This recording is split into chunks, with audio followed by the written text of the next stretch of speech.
एक मौलवी साहब दर्जी से अपनी शलवार कमीज़ लेकर आए।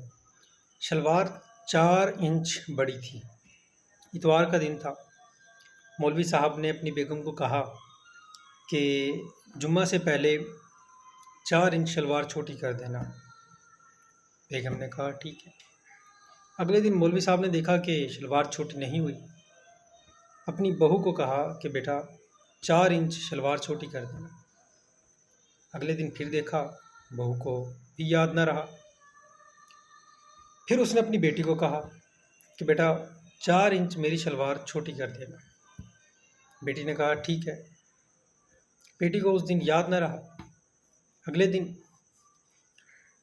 जब मौलवी साहब की बेगम ने शलवार देखी, उठाई, अपने कमरे में गई, 4 इंच छोटी की, उसको सेट किया, उसको उसी जगह रख दिया।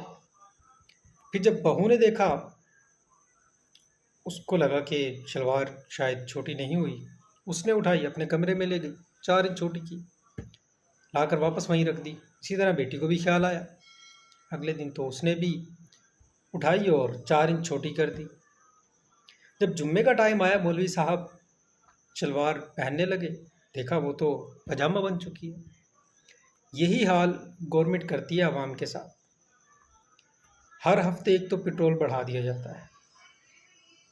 इतना बढ़ा दिया जाता है कि एक गरीब की जो तनख्वाह होती है उसका आधा या तीसरा चौथा हिस्सा पेट्रोल की मद में चला जाता है। फिर टैक्सेस इतने लगा दिए जाते हैं, इतने लगा दिए जाते हैं कि गरीब बेचारा टैक्स पे कर कर के मर जाता है। कभी उसको चालान हो जाता है, कभी कोई मसला है, कभी कोई मसला है। अब एक शख्स जो कमाता थोड़ा बहुत है, वो गवर्नमेंट को ज़्यादा हिस्सा दे देता है। अपनी कमाई का ज़्यादातर हिस्सा जो उसके घर में खर्च होना चाहिए था, उससे कहीं ज़्यादा हुकूमत ले लेती है।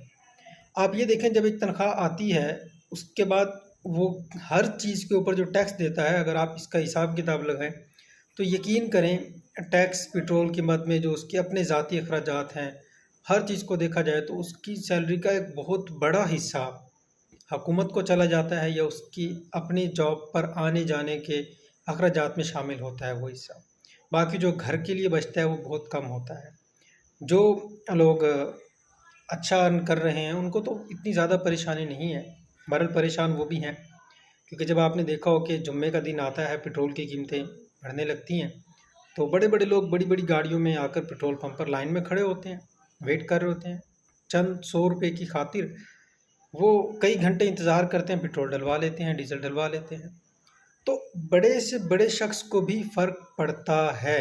पेट्रोल महंगा हो, डीजल महंगा हो, कुछ भी महंगा हो, किराए बढ़ जाते हैं। आज से पहले एक जगह का अगर किराया 1200 था तो आज वो 2200 है। यानी कि महंगाई तकरीबन डबल होने वाली है। वो हो जाएगी अगला 1-2 हफ्ता चला तो। जो है ईरान के हालात हैं, अमेरिका के हालात हैं जंग के, तो कोई पता नहीं कि कितना पेट्रोल आगे मज़ीद महंगा हो और गरीब बेचारा पिस कर रह जाए। हालांकि पाकिस्तान का पेट्रोल आ रहा है, डीजल आ रहा है, ऑयल आता है। इतनी कीमत मार्केट में इंटरनेशनल लेवल पर नहीं बढ़ती जितनी पाकिस्तान में बढ़ा दी जाती है। लेवी टैक्स बहुत ज़्यादा है। हुकूमत को चाहिए लेवी टैक्स कम कर दे अगर उसको ज़्यादा परेशानी आ रही, लेकिन गरीब के ऊपर तो बोझ डालना है। गरीब के ऊपर इतना बोझ डालना है कि गरीब बेचारा पिस जाए, इतना पिसे कि वो दोबारा उठ ही ना सके। यकीन करें, लोगों के जो हालात हैं आप देखेंगे हैरान हो जाएंगे। गरीब बेचारा बड़ी मुश्किल से गुजारा करता है। जो पहले 1000-1200 कमाता था, वो क्या 1000-1200 में क्या करेगा? कुछ नहीं कर सकता। महंगाई अरूज पर है।